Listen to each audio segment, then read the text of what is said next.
Business Ideas 2026. The home authority wave Silicon Valley isn't ready for. The laptop sat open on the kitchen counter, cursor blinking like a heartbeat. Around it, the evidence of a life lived for others. Grocery lists, permission slips, half-folded laundry. She stared at the screen, feeling the weight of a question she'd been carrying for months. Could she build something that mattered without leaving the life she'd built? This wasn't about escaping motherhood. It was about remembering herself within it. She wasn't looking to disrupt an industry or pitch to venture capitalists. She just wanted something that felt like hers, something that could grow in the margins of her day, between carpool and bedtime stories. The kind of freedom that doesn't announce itself, but settles quietly into your bones. But where do you even start when your resume has a gap the size of childhood? The answer came from an unexpected place. Not from a business seminar or a productivity guru, but from the everyday expertise she'd been accumulating without realizing it. The systems she'd built to manage a household, the problems she'd solved 100 times over, the knowledge she'd gathered just by living. What Silicon Valley is calling the next wave of entrepreneurship, she'd been doing in silence for years. There's a shift happening in 2026 that most people aren't talking about yet. While everyone's focused on artificial intelligence and cryptocurrency, a quieter revolution is unfolding in homes across North America. Women are discovering that the authority they've built in domestic spaces translates directly into profitable expertise. The consulting economy isn't just for corporate refugees anymore. She started noticing it everywhere. Mothers building six-figure businesses teaching organization systems. Women monetizing decade-long expertise in meal planning, behavioral management, or homeschool curriculum design. Not as influencers, as educators, consultants, and problem solvers, serving audiences desperately searching for their knowledge. Part of her felt the familiar guilt rising. The voice that said wanting more was somehow selfish. That ambition should have been left behind when she became a mother, traded in for gratitude and contentment. Maybe building something was just another way of saying she wasn't enough, as she was. But another part of her knew better. According to recent data, home-based businesses led by women have grown 42% faster than traditional small businesses over the past 3 years. The numbers tell a story that society is still learning to hear, that domestic expertise has market value, that flexibility and profitability aren't opposites, that starting small doesn't mean staying small. She thought about what she actually knew, really knew, not the things she'd studied in college or learned from books, but the wisdom that comes from solving the same problems repeatedly until you develop your own methodology. The unofficial expertise that no credential can capture. For her, it was systems. She'd spent years creating routines that kept a household of 5 functioning without chaos. Morning routines that actually worked. Meal planning that accounted for preferences, budgets, and nutritional balance. Organization methods that didn't require expensive containers or picture-perfect aesthetics, just sustainable habits that freed up mental energy. She'd helped friends figure out their own systems dozens of times, always for free, always assuming it was just what you did, never considering that this knowledge, this hard-won, real-world expertise could be the foundation of something bigger. What would you have done in her place? The first business model that emerged in her research was consulting for overwhelmed parents. Not life coaching that felt too vague to self-help, but structured problem-solving for specific challenges, sleep training consultation, behavioral management, strategy sessions, household systems audits where she'd evaluate someone's routines and create custom frameworks that actually fit their life. The market was already there. Parents were paying hundreds of dollars for courses that didn't account for their specific circumstances, buying books that gathered dust because generic advice rarely survives contact with real life. What they needed was someone who'd been in the trenches and emerged with transferable strategies. She could offer 1-hour virtual consultations, $60, $90, whatever felt honest. The math was simple but powerful. 10 consultations a week would match what she'd made in her previous career, but on her own schedule, serving people she actually wanted to help. The second idea felt more creative, but just as practical. Digital products for home management. Not another printable planner that people download and forget, but comprehensive systems, complete with video walkthroughs, customizable templates, and implementation guides. The kind of resource she wished had existed when she was drowning in the logistics of daily life. A meal planning system that went beyond recipes. Budget tracking spreadsheets designed for irregular income. Homeschool planning frameworks. Morning routine builders. Each one solving a specific, painful problem she'd already solved for herself. She could sell them for $25 to $45 each. Create them once, sell them infinitely. Build a library of solutions that generated income while she slept, while she parented, while she lived her life. Then came the doubt, the kind that whispers louder than failure. Who was she to charge for this? There were certified experts, people with credentials and degrees, women with bigger platforms and more polished brands. Maybe this was just another version of the imposter syndrome she'd been fighting since she left the workforce. Maybe she should just be grateful for what she had and stop reaching for more.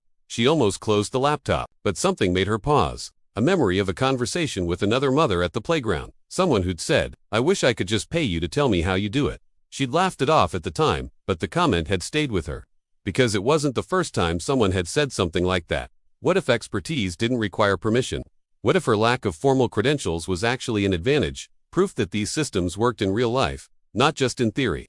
She took a breath and kept researching. The third business model was the one that surprised her most. Group coaching programs.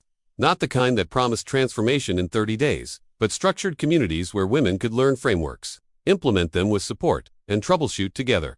8-week programs, 12-week intensives, small groups of 15 to 20 participants, each paying between $200 and $500 for guided implementation and accountability. The economics were compelling. A single 8-week program with 15 participants at $300 each generated $4,500. Run 4 programs a year, and that was $18,000 in revenue from just one offering. Add in digital products and one-on-one consultations. And suddenly, the numbers looked like something that could change her family's financial reality. But more than the money, she liked the idea of community, of creating a space where women could support each other through the messy process of building sustainable systems, where vulnerability was welcomed and perfectionism was left at the door. Sometimes growth doesn't look like progress. It looks like staying present while building something new. She started mapping out what this could actually look like. Not someday, not when everything was perfect, but now, with the resources and knowledge she already had. The content creation model appeared next in her exploration. Not becoming an influencer, she had no interest in performing her life for an algorithm, but strategic content that established authority and attracted clients. A YouTube channel teaching organization principles. A podcast interviewing mothers who'd built businesses. Blog posts that ranked in search engines for the exact questions overwhelmed parents were typing at midnight. Content as a client acquisition tool, not an end in itself. Videos that solved real problems while subtly demonstrating her expertise. Each piece working like a patient salesperson, representing her values and approach while she focused on actual client work. She learned about the subscription model. Membership communities where people paid monthly for ongoing resources, templates, live coaching calls, and peer support. $30 a month, $50. Whatever reflected the value delivered. 100 members at $40 monthly was $4,000 in predictable, recurring revenue. The idea of building something that generated income beyond the hours she worked felt revolutionary. Not passive income in the fantasy sense, these models all required work, strategy, and consistent effort. But income that wasn't directly tied to trading hours for dollars. Income that could scale. She smiled, not because it was easy, but because it was finally starting to feel possible. The workshop model emerged as a middle ground. One-day intensive experiences, virtual or in person, where she taught a complete system start to finish. Kitchen organization masterclasses, meal planning, boot camps, morning routine redesigns. Charge $97 to $147 per participant. Cap attendance at 30. And deliver focused, actionable training that people could implement immediately. Workshops offered something unique, the intensity of in-person learning with the efficiency of group delivery. They could be recorded and repurposed. They created natural upsell opportunities to deeper programs. They built community and testimonials simultaneously. She researched the digital course model, but it felt too removed from the human connection she craved. Courses worked for some people, but they required marketing sophistication and audience size she didn't have yet. Better to start with models that leveraged her greatest strengths: personal connection, customized problem-solving, and real-time responsiveness. What helped her most wasn't just stumbling onto Canva Pro for designing professional-looking worksheets and presentations. It was realizing she didn't need permission to start small. She tested a few tools before finding what truly worked, and honestly, it changed everything. Being able to create materials that looked polished without graphic design experience removed a barrier she hadn't even known was holding her back. This isn't a promotion, just something that made her path a little lighter. There's a link below if you want to explore it. But the real shift wasn't about tools. It was about mindset. She stopped waiting for certainty and started embracing experimentation. She could test one consultation, create one digital product, host one workshop, see what resonated, adjust based on feedback, build incrementally instead of trying to launch a perfect business fully formed. The transformation wasn't dramatic. There was no moment when everything clicked into place. Just gradual shifts in how she saw herself and what she believed was possible. Small wins that accumulated into confidence. Proof points that whispered maybe she could actually do this. Her first paid consultation came from a friend of a friend. $60 for an hour of helping someone redesign their morning routine. It felt almost too easy, like she was getting paid for a conversation she'd have had anyway. But the client sent a message 2 weeks later saying the new system had changed her entire relationship with mornings. That her stress levels had dropped noticeably. that she'd recommended the service to 3 other mothers. 3 consultations became 10. 10 became a wait list. She raised her prices, created a simple website, developed a structured intake process. None of it was complicated, but each step made the business more real, more sustainable, more hers. She created her first digital product, a comprehensive meal planning system she'd refined over 7 years. Spent a weekend recording video tutorials, designing templates, writing implementation guides, listed it for $39. Sold 12 copies in the first month without any marketing beyond mentioning it to existing clients. Then came the breakthrough. Not a viral moment or media feature, but something more meaningful. A client who'd worked with her sent an unsolicited testimonial that captured exactly what she'd been trying to articulate.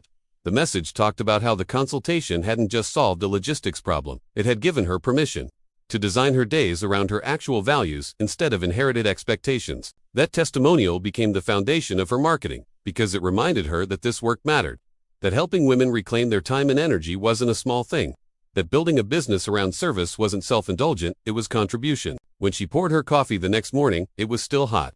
Not because her children had suddenly become less demanding or her responsibilities had decreased, but because she'd built something that existed alongside her life instead of competing with it. Something that grew in the spaces she created rather than demanding she create new ones. Her workspace was still her kitchen counter, but it no longer felt like chaos. It felt like possibility. The numbers added up differently than she'd expected. Some months brought in $2,000, others wasn't consistent enough to be predictable, but it was real enough to matter. Enough to pay for music lessons and family vacations. Enough to contribute to savings. Enough to prove that expertise earned through living held just as much value as expertise earned through institutions. But more than the money, she'd reclaimed something she'd thought was lost. The part of herself that solved problems creatively. The identity that extended beyond mother and wife into entrepreneur and educator. The confidence that came from building something that people willingly paid for because it genuinely improved their lives. She wasn't working 40-hour weeks. Most months, she averaged 15 to 20 hours of client-facing work, plus another 10 for administrative tasks and content creation. But those hours were hers, scheduled around her family's needs, protected and intentional. Worth more per hour than she'd ever made in corporate America because they aligned with her values instead of conflicting with them. The home authority wave isn't about women abandoning domestic life for business ambitions. It's about recognizing that the two aren't opposites, that the skills required to manage a household, systems thinking, emotional intelligence, resource optimization, crisis management, multi-stakeholder negotiation, are exactly the skills that make successful entrepreneurs. Silicon Valley keeps looking for the next disruption in technology, but the real revolution is happening in kitchen offices and dining room conference rooms across North America. Women are discovering they don't need venture capital or billion-dollar ideas. They need frameworks that honor their expertise, business models that respect their constraints, and the courage to charge for value they've been giving away for free. This content is for educational purposes only and does not replace consultation or assistance from a professional. Always consult a qualified professional for any questions related to finance, business, or investments. The path forward isn't identical for everyone. Your authority might be in different domains: child development, special needs, advocacy, budget management, home education, nutrition, behavioral strategies, chronic illness navigation, blended family dynamics. Whatever challenges you've faced repeatedly and emerged from with hard-won wisdom, that's your authority. That's your market. The business models exist. The market is searching. The only variable is whether you'll recognize your expertise as valuable enough to build around. She thinks about the question that started this journey. Could she build something that mattered without leaving the life she'd built? The answer, she learned, wasn't binary. It wasn't about building something instead of being present. It was about building something because she was present, because she'd been paying attention, because she'd been solving problems and developing systems and accumulating wisdom that deserved to be shared. Your journey might look completely different. It might start with a different business model or serve a different audience. It might move faster or slower, generate more or less revenue, require different sacrifices, and offer different rewards. That's not just okay, it's the point. The home authority wave isn't a formula. It's permission to explore what expertise you've been sitting on and what impact you could make by taking it seriously. Tell us what part of this story resonated with you most and where you're watching from. Your journey might just inspire the next one. Tell us which country or city you're watching from. See you in the next video. Bye.